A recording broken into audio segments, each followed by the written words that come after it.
Due to the graphic nature of this haunted place, listener discretion is advised. This episode includes depictions of body horror, illness, and domestic violence.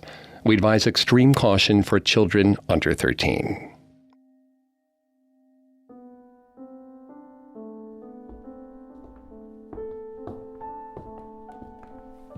No artifact deserved to be forgotten, especially the really old ones. Those were Derek's favorite. He loved working in salvage, rescuing beautiful items from obscurity thanks to his keen eye and restorer's imagination. He was overjoyed to be asked to help excavate the mansion known as Hull House after its owners declared bankruptcy. Remnants of the home's 122-year history were strewn about the attic. Derek found a particular joy in building a tidy pile of all the salvageable antiques. Porcelain jugs and plates, old clocks, threadbare petticoats, evidence of a vibrant past. Someone cleared their throat behind him. He turned, but there was no one there. He called out to the next room, assuming he had competition. Silence. Derek shrugged and went back to work. But then, someone coughed right next to his ear. A chipped porcelain plate slipped out of his hands. He managed to catch it before it hit the floor. He exhaled, carefully placing it at the top of the pile. He'd nearly sorted everything when he felt a tug toward the bottom of his jeans. Derek was shocked to see a little boy had appeared at his feet. He had a dirty face, weathered overalls, and looked up at Derek with frightened eyes. Derek asked him what was wrong. The reply that came from the boy's mouth was incomprehensible, a lilting and ancient sound. The boy pulled harder at Derek's pant leg and pointed into a dark corner of the attic. Derek shushed him gently and walked over to the corner. He peered around, but he didn't see anything. As he turned to explain to the boy that he was perfectly safe, he felt rough hands grab him from behind. They pulled him into the darkness, their sharp nails ripping through his clothes, digging into his skin. He called for the child to get help, but the boy only smiled, with shockingly white, sharp teeth. Then he knocked Derek's priceless pile of antiquities to the ground.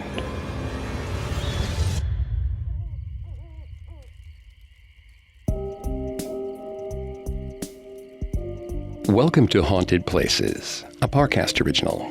I'm Greg Polson.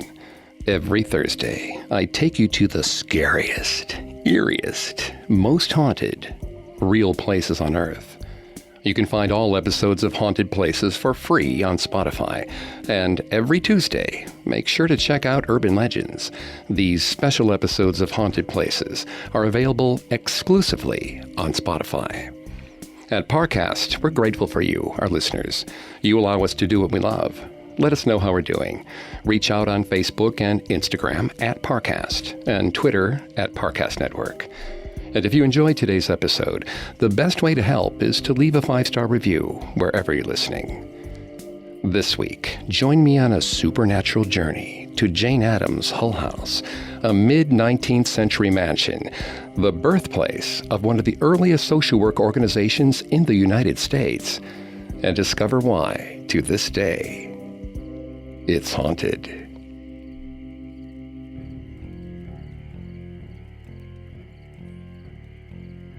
After the Great Fire of 1871, the near west side of Chicago became a ghost town. Once the home to opulent mansions of the city's nouveau riche, the severely damaged neighborhood became a haven for both sex workers and newly arrived European immigrants, Italian, German, Jewish, Greek, Polish, and Czech. These neighborhoods had few legal protections and even less social support. The crushing capitalist machine of the Industrial Revolution frequently left the denizens of the near West Side broke, sick, and suffering. This is the environment that Illinois heiress Jane Addams decided to spend her life in. Addams was a dedicated supporter of the settlement movement, a group of affluent social reformers who rented property in low-income areas in order to provide refuge for their impoverished neighbors. From political advocacy to trade classes to free meals and daycare, settlement homes existed to fill the gaps left behind by the growing income disparity in the United States. When Addams and her friend Ellen Gates Starr went looking for a suitable property on the near West Side in 1889, they discovered Hull House, a palatial two-floor mansion on Halsted Street. The home was named for its original owner, Charles J. Hull, who had entrusted it to his cousin, a social reformer named Helen Culver, after his death. Culver was thrilled to contribute directly to the settlement cause, but when Addams and Starr began to set up operations, they noticed a sense of nervousness amongst their neighbors. When Addams asked what was wrong, they struggled to explain in terms the wealthy heiresses would understand. There was something in the attic, they said. Something that wasn't human.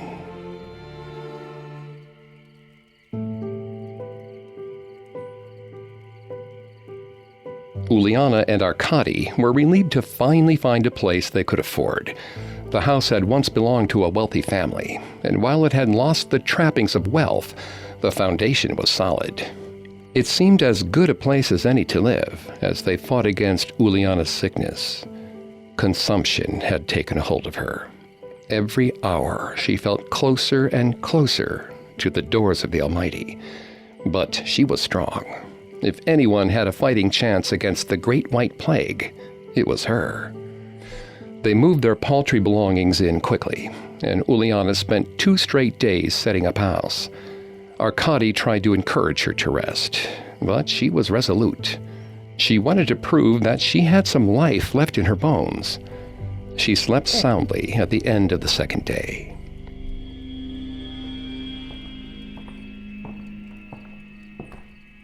She woke to the sounds of heavy footsteps coming from the floor above.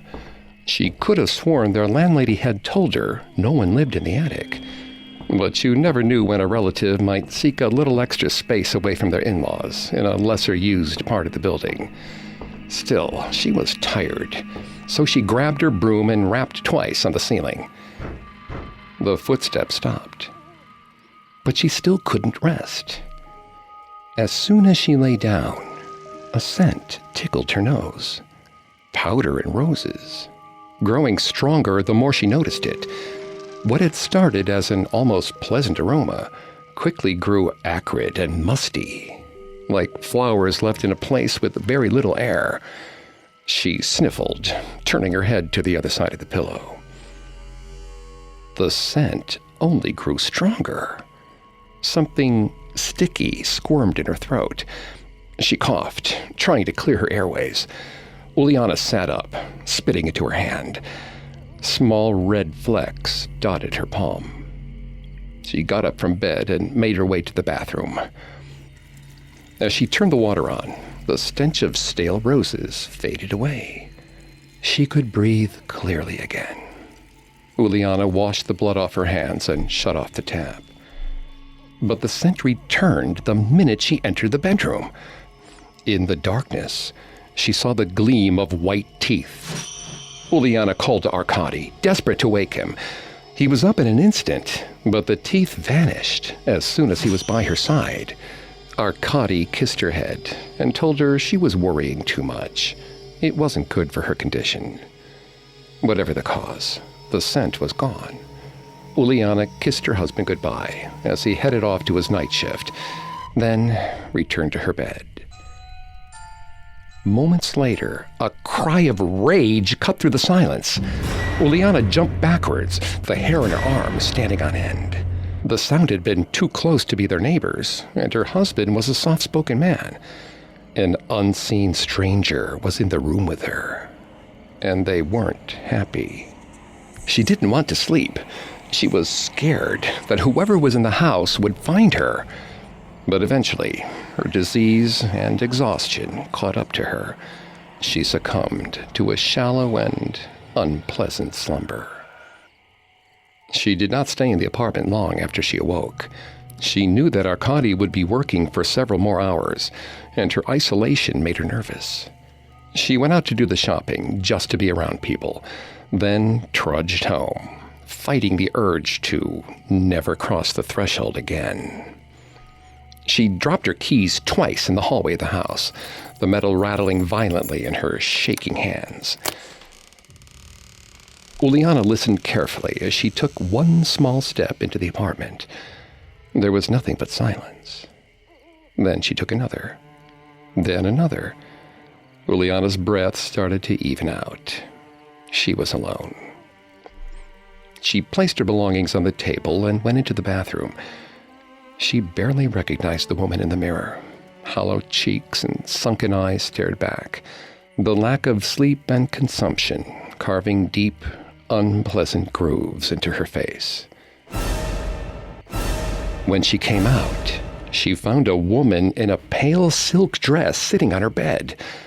She was beautiful, white powder clinging to her face with a hint of rouge. Her hat was decorated with fresh roses. The woman reached for Uliana, her form flickering like a candle by the drafty window. Uliana backed up into the bathroom, her cry of alarm dissolving into a coughing fit. She searched the sink for a weapon, finally setting her eyes on the empty basin. She hefted it over her head and threw it, watching the object fly through the other woman and shatter against the bedpost. The woman promised Uliana that death would be painless. It was coming for her anyway. Uliana tried to respond to the ghost, but her hacking coughs returned. She retched as if her lungs were being torn out. She coughed until her throat was raw, her heart straining in her chest. Her body screamed for air, for an end to her pain. She reached out to steady herself against the wall and slid to the ground. When Uliana finally rose to her feet, she felt lighter. The other woman gripped her hand firmly. The two of them turned to stare at Uliana's corpse, the bloody handkerchief covering half her face. For the first time in years, Uliana could breathe fully again. The woman smiled at her, as if to say, "See, isn't this better?" She told Uliana that it had been so long since she'd had a friend. It was so nice of Uliana to join her.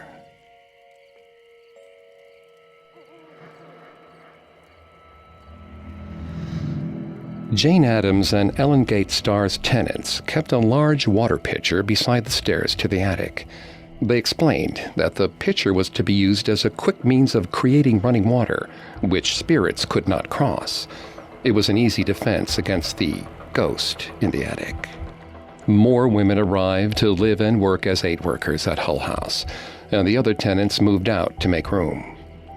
It is said, however, that the pitcher remained by the attic stairs until the settlement took over the second floor entirely, a precautionary measure against a ghost that didn't care about the new residents' noble ideals.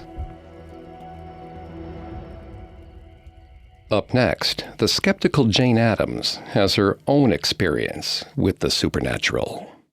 Now back to the story. Jane Addams was not yet 7 years old when she first noticed the income disparity that would grow to characterize her beloved Chicago. When driving through the town of Freeport with her father, she observed the squalid conditions of the neighboring tenements.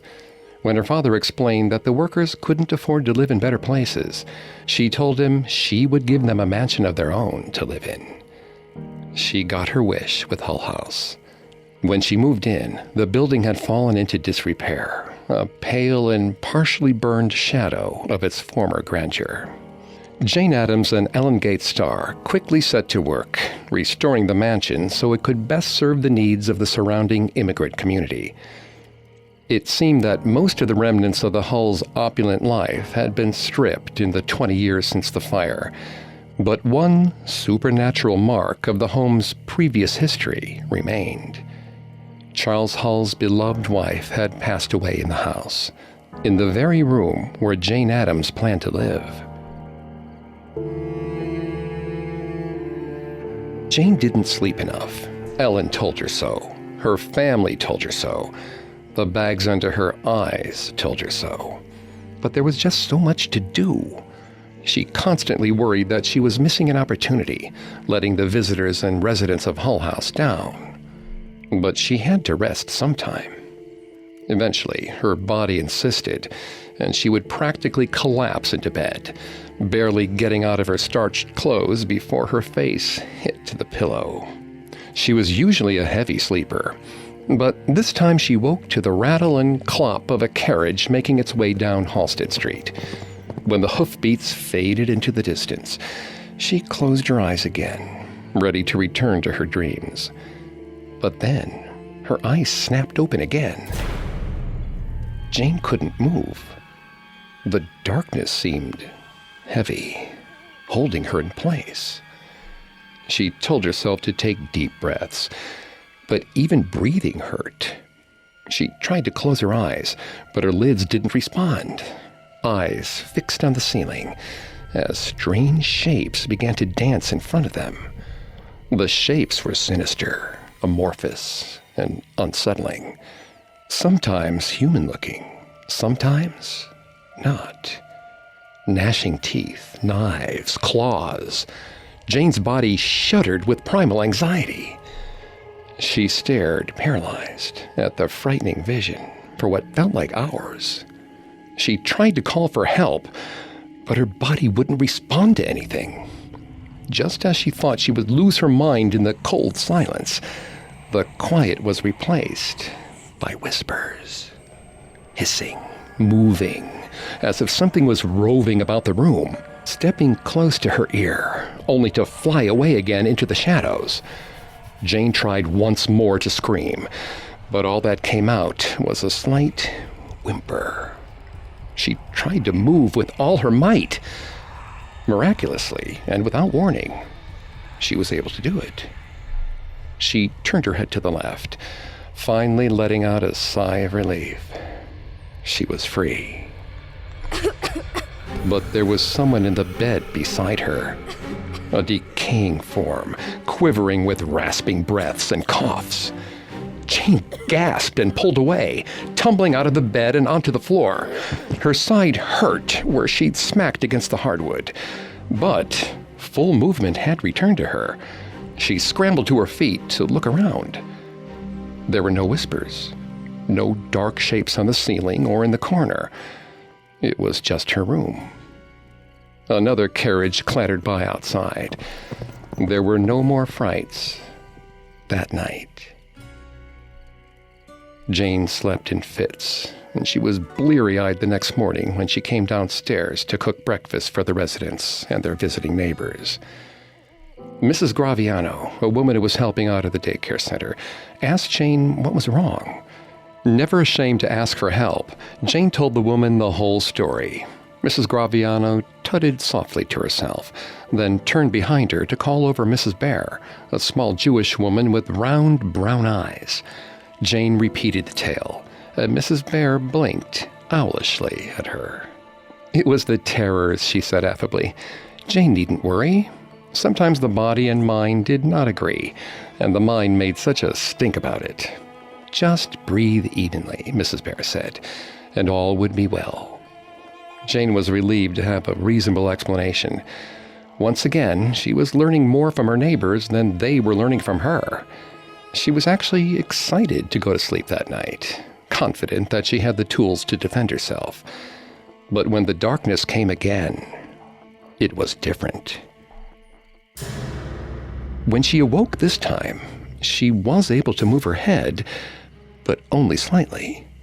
She curled her chin toward her chest to bring her gaze down from the ceiling and to the edge of the bed. There was a featureless, dark shape there, waiting. Jane wasn't sure what to do. It just stood, studying her with a slightly tilted head. But then the head tilted further than it should. Slowly but surely, Jane managed to bring her trembling hand to the lamp. She clicked it on, sure that the light would banish the shadow. The figure was still there, its head lolling on a broken neck in front of her. It was a woman, deathly pale. Her dress was blue, almost white, shimmering in the soft light. Jane wondered for a moment if this was the same corpse from the night before. But she was awake. She was sure of it. This was no dream. Jane watched the figure intently. She was usually an excellent reader of people, but she had no means of understanding the thing that stood before her. If it meant her harm, she was finished. Jane braced herself for the worst, trying to find refuge in her faith. Then, as if slightly embarrassed, the woman raised her head, snapping her spine back into place. She locked eyes with Jane, her gaze not threatening, only sad, devastated, spent. Jane suddenly recalled something Miss Culver had said in passing. Mr. Hull had never really felt comfortable in the house after the death of his wife in one of the rooms. Jane was no stranger to death. Many of the women she counseled had lost infants or relatives to various wasting diseases, and it was common for the police to find dead drunks in the gutters of the near West Side. She and Ellen hoped to change all that. But this woman was beyond helping, even if she was indeed Mrs. Hull. Jane ventured the question gently, trying and failing to keep her voice from shaking. The ghost did not open her mouth to answer, but Jane could have sworn she gave a slight nod. Heartened, Jane gave the spirit the warmest smile she could muster under the circumstances. She asked if she could help Mrs. Hull in any way. The ghost just stared, unblinkingly. Jane asked if the spirit wanted to move on. Once again, nothing. Unsure what to do next, Jane stepped forward to call for help. The ghost moved to block her path. Jane's heart nearly stopped at the sudden movement. She found her voice as best she could, treating Mrs. Hull like any other distressed member of the visiting groups to the house. There was no need to worry, Jane reassured her, forcing her voice to stay steady. It was all in hand. They would find a solution together. It was clear to Jane that the spirit did not want her to leave, so she laid back a bit in bed. The ghostly woman floated a bit closer, softening ever so slightly. Jane smiled tightly again, thanking Mrs. Hull for allowing her to get her rest. She turned off the light and closed her eyes, potently aware of the ghost's presence beside her. Now, all she could do was attempt to sleep. Perhaps the spirit meant well and didn't mean to be a bother. Maybe Mrs. Hull even intended to watch over Jane, to keep her safe in a room with darker forces at work. Whatever the true motivations were, Jane never slept alone again.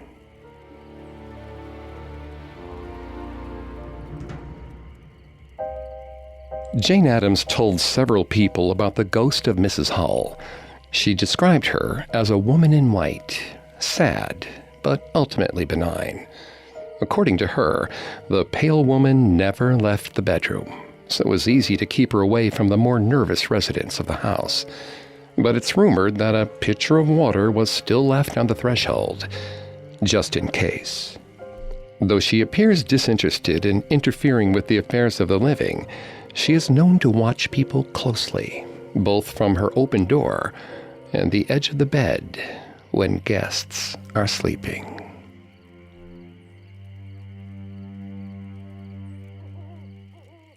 Coming up, we explore Hull House's most sinister supernatural story, a dark and demonic secret hidden in the attic.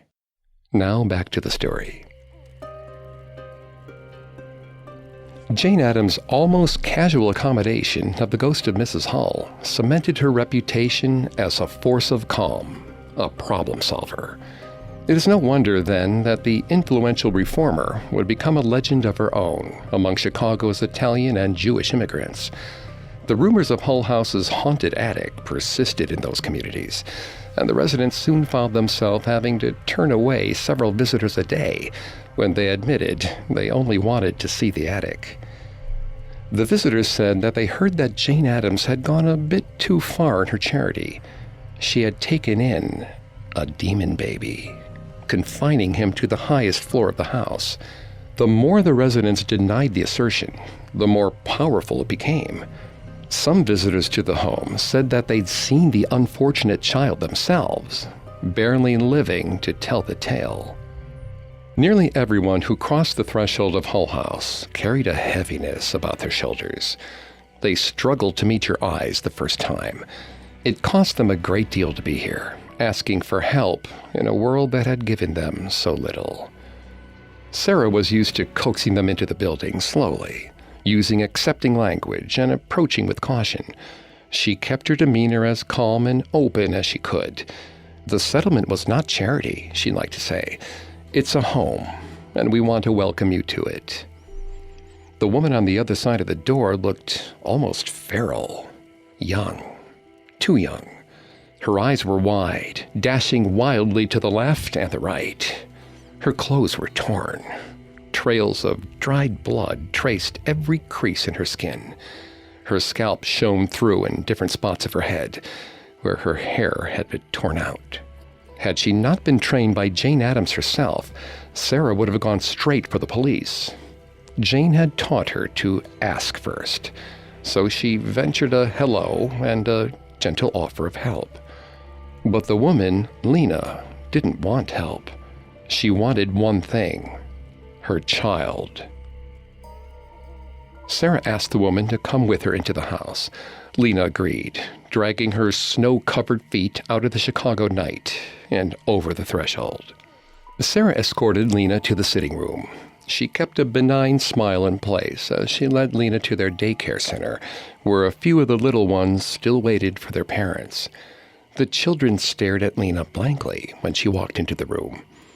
Bewildered, Sarah drew the nervous woman back out into the hall. She demanded an explanation. Was Lena's child supposed to be here? Lena's reply was barely a whisper. She said there was something wrong with her husband. He had once been a prince among men, leaving a trail of good fortune behind him, but struggling to find work had hardened him. He grew callous, enjoyed hurting people for sport. Her neighbors had suggested that he'd been possessed. She hadn't believed them. But a thump accompanied the way he walked now. He said he'd been hurt at the factory, but the neighbors thought his feet had become hooves. He stopped going to church with her, convinced that God had abandoned them in their time of need. She wanted to ask him who he clung to now for faith, but the hardness in his eyes had scared her. Still, she did as she must. Women must honor their husbands, after all, and she wanted to be a good wife. Where he was coarse, she was soft.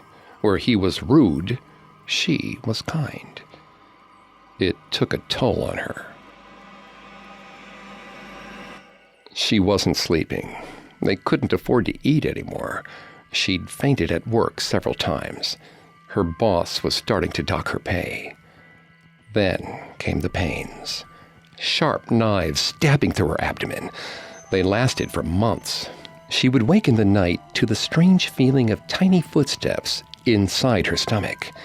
Several times it kicked so hard that she thought it would break through the skin. This child forcing itself into the world prematurely. Mercifully, the labor was quick. She'd waited for the cries, but heard a harsh screeching sound instead. When she took him into her arms, his skin felt strange. Her child was covered in orange scales, sharp and warm like coals. His eyes were bright red, and he smelled like smoke. Shadows sprouted from his back. It couldn't be. Wings?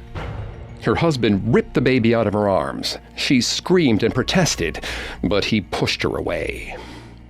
She never saw her baby again, but she heard whispers from her family members. All children of the devil were brought to Hull House. Sarah had never heard of a devil child being brought into the house, or any child being brought into the house to stay permanently. But she didn't want to contradict Lena. It was clearly very real to her. Lena wanted to see the attic. The whispers said that Hull House kept its demons on the top floor. The young woman stared at the key around Sarah's neck. She whispered that she was prepared to do what she must to reach it. Sarah calmly explained that there were no locks on the third floor and guided Lena slowly up the stairs.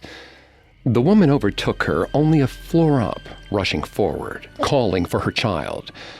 Sarah followed cautiously. She could see large bruises blooming across the back of the woman's neck, the remnants of a strong, cruel grip. Sarah had heard other stories of men who were secretly beasts, women that hid their witches' brooms in closets, children who had been haunted by monsters in disguise. It was a way of putting a veil between them and the horrors they'd seen. Monsters, after all, were easy to understand, easy to kill, if you knew their weakness. Black and white, good and evil. They made a terrifying world make sense. There was no demon baby in the attic, but what Lena might learn up there could be worse. Lena lost her grip on the stairs. Sarah caught her, asking if she was sure she wanted to continue. Lena's dark eyebrows rose, but she was resolute. She gently pushed away from Sarah and continued to ascend the stairs. Sarah opened the door, wincing as it creaked. Moonlight spilled in through the lone window in the attic. The air smelled faintly of mold and ash from an ancient fire. Lena sniffed the air and proclaimed that her son had been there. When Sarah turned back, she saw a figure hunched in the corner. She felt her breath catch in her throat. It looked almost human. A curved head and a squat body. Her eyes remained on it as it dwindled back into the shadows. Sarah's heart raced. She couldn't move, eyes fixed on the dark, waiting for that horrible shape to reappear. She slowed her breathing, telling herself to remain calm. She was made of sterner stuff than this. But then, something flew at her face. The two women screamed, dropping to the floor as a dark shape moved over their heads. Something slammed into the window, smashing through the glass and out into the Chicago night. All was quiet again.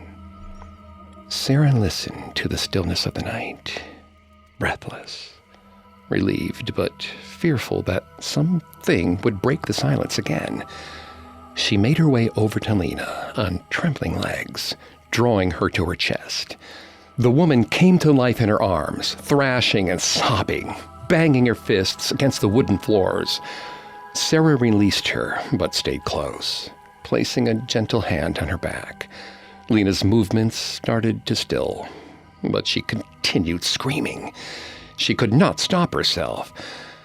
Finally, she was quiet.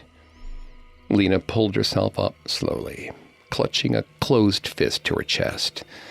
At first, Sarah worried that she'd injured herself in some way, but as Lena's fingers slowly parted, Sarah understood.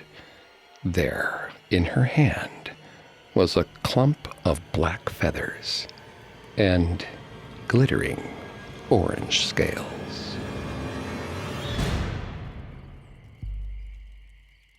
The story of the Devil Baby of Hull House has several versions to match the various ethnic and demographic groups telling the story. In the Italian version, a cruel husband damages his pregnant wife's portrait of the Virgin Mary, saying he'd prefer to have the devil in the house over a depiction of the Blessed Mother. The couple is then, of course, punished with a horned and constantly cursing child, who they offer to Jane Addams and her staff for safekeeping. In the Jewish version, a man with 6 daughters tells his pregnant wife that he'd rather have a devil in the house than another little girl. his wish is granted, and the desperate couple takes the child to Hull House. The story appears to derive from old wives' tales brought over from the old world by Hull House's clientele and the early rumors of the potentially haunted attic. There's no substantiation of a disfigured or disabled child being hidden away in the top floor of the settlement house. This didn't stop many citizens of Chicago from knocking on the door of the aid organization, demanding to see the child. While Addams and her staff patiently denied the existence of the devil baby, they used the story to begin conversations with their visitors, gently broaching the subject of monsters they might be facing in their own lives. The fable of the cruel husband bringing down divine punishment on his family resonated most with women who had survived domestic abuse or destitution due to their husband's struggles with addiction. While women were the primary sources of the devil baby tale, groups of men sometimes stopped by as well. Jane Addams believed they came for similar reasons to the women, reminding themselves of the dangers of straying from the right path. As she wrote in the Atlantic magazine in 1916, numbers of men came by themselves. One group from a neighboring factor, on their own time, offered to pay 25 cents, a $50, $2 apiece to see the child, insisting that it must be at Hull House because the women folks had seen it. To my query as to whether they supposed we would exhibit for money a poor little deformed baby if one had been born in the neighborhood, they replied, "Sure, why not? And it teaches a good lesson, too," they added as an afterthought, or perhaps as a concession to the strange moral standards of a place like Hull House. The use of the urban legend as a vehicle for therapeutic technique was typical for Jane Addams. She was a pioneer when it came to her priority to listen to the poor and abused, instead of condescending to them, providing resources to build self-determined communities that persist to this day. It is these people-first principles that became the basis for her work as the first woman president of the National Conference of Social Work, and as a supporter of the founding of the NAACP and the ACLU. Many haunted places are visually ominous and inherently tragic, derelict, abandoned, the sites of horrific murders or tragic suicides. Hull House is none of those things.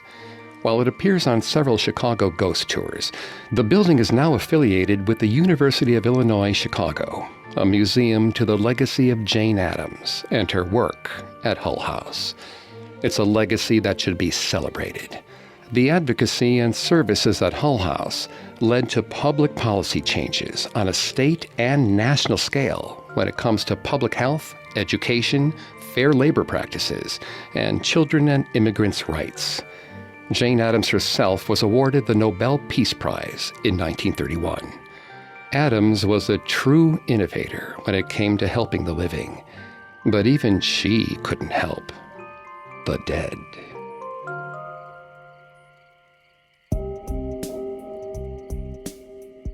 Thanks again for tuning into Haunted Places. We'll be back on Thursday with a new episode. And don't forget to come back on Tuesday for our Urban Legends series, available only on Spotify. For more information on Jane Addams' Hull House, amongst the many sources we used, we found the Jane Addams Papers Project extremely helpful to our research. You can find more episodes of Haunted Places and all other Parcast originals for free on Spotify. Not only does Spotify already have all your favorite music, but now Spotify is making it easy for you to enjoy all of your favorite Parcast originals, like Haunted Places, for free, from your phone, desktop, or smart speaker. To stream Haunted Places on Spotify, just open the app, tap Browse, and type Haunted Places in the search bar. Several of you have asked how to help us. If you enjoy the show, the best way to help is to leave a 5-star review. And don't forget to follow us on Facebook and Instagram at Parcast, and Twitter at Parcast Network. I'll see you next time. Haunted Places was created by Max Cutler and is a Parcast Studios original. Executive producers include Max and Ron Cutler. Sound design by Kenny Hobbs, with production assistance by Ron Shapiro, Carly Madden, and Aaron Larson. This episode of Haunted Places was written by Lil D. Ritter and Jennifer Richey, with writing assistance by Greg Castro. I'm Greg Polson.